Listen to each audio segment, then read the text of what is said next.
I welcome you back to our continuing study in the Gospel of Matthew. In this portion, we're going to be reading from the New Revised Standard Version,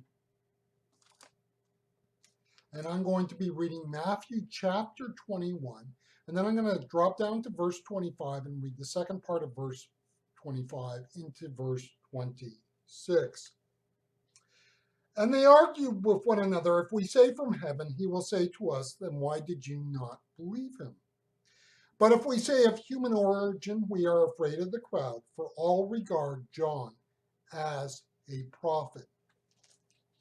The question that Jesus threw back on the religious leaders was not simply academic. It was not one of those type of questions that you can all have a shot at discussing and feel at the end, more or less satisfied you brought your own talking points to the issue. The problem from the religious leaders was that there was a public opinion on who John the Baptist was. This, in a sense, was part of the deviousness, dare I say, deviousness of Jesus's question. Jesus, I think, rightfully sensed that the religious leaders were caught in their own public perception. They were people who used the religious structure to wield authority. Now, when I say that, I'm saying that in effect that these people were not necessarily religious as such. I'm not going to say they weren't the people in the group who are religious. I am saying that the temple structure was a means to have power. And it's not to say that there might not have been people who were very sincere or even professed a measure of godliness. What we're saying is that the religious system provided their avenue, their means to authority, power, and we could say ultimately control. What I'm saying is at the core of the movement, there were people who were there because of the authority they had. And that's just a truism. When you look through history, different cultures, different organizations, different groups, you end up with people in it not because they believe in whatever that group is about, but as an opportunity to have authority and power. What was going on in the Jewish leadership is not any different from what has happened all through church's history. The emergence of the church as a state religion in the 4th century of the Roman Empire, 4th century CE, within the Roman Empire, meant that one route to power in the state was through church office.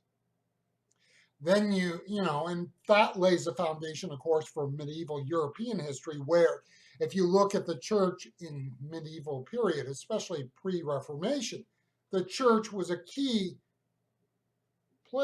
position to gain power and authority in the state. And so when you look at pre-Reformation European church, a bishopric or bishop was a position of of importance and authority. And to confuse them with any sort of spiritual leadership would be a mistake. They were not there and we're talking about pre-Reformation Europe. Let's bring it a bit closer to home. Look at the Puritans as they come to the New World with a desire for freedom, come to the Massachusetts colony. What happens?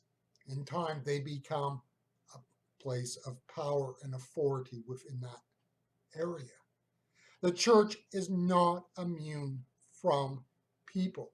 Like the temple in the 1st century, having people within the movement who are there because of authority, control, and power. The one problem the religious leaders of Jesus' day had was that to maintain a public perception, they had to, as it were, be seen as not against John the Baptist. In other words, I'm not going to go out on a limb and say that they were going to publicly praise John the Baptist, but they were also in a position where they could not play their cards. They could not make it be seen that they really didn't care for John the Baptist. The problem, of course, is that John very easily evoked an image and aura of one of the great Old Testament prophets. The religious leaders could not challenge that image and maintain their image, and they needed to maintain that image if they were to maintain their control, authority, and power. They had to maintain a measure of respectfulness to John the Baptist. They may not like him, but they could not be seen hating him. So the dilemma for the religious leaders that Jesus openly confronted was, if they endorsed John as from heaven, they were committing themselves publicly to his message, and then they would have to embrace his agenda. If they publicly denied John the Baptist, they would hurt their public image. If you put people in power in knots, what can you expect? If you embarrass the leadership of the temple, what can you expect? Jesus won the battle that day, but in the process lost the war.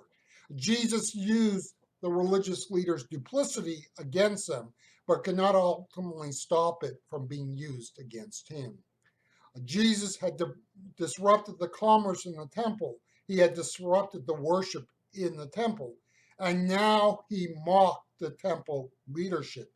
It is in that sense not surprising that these people had to kill Jesus.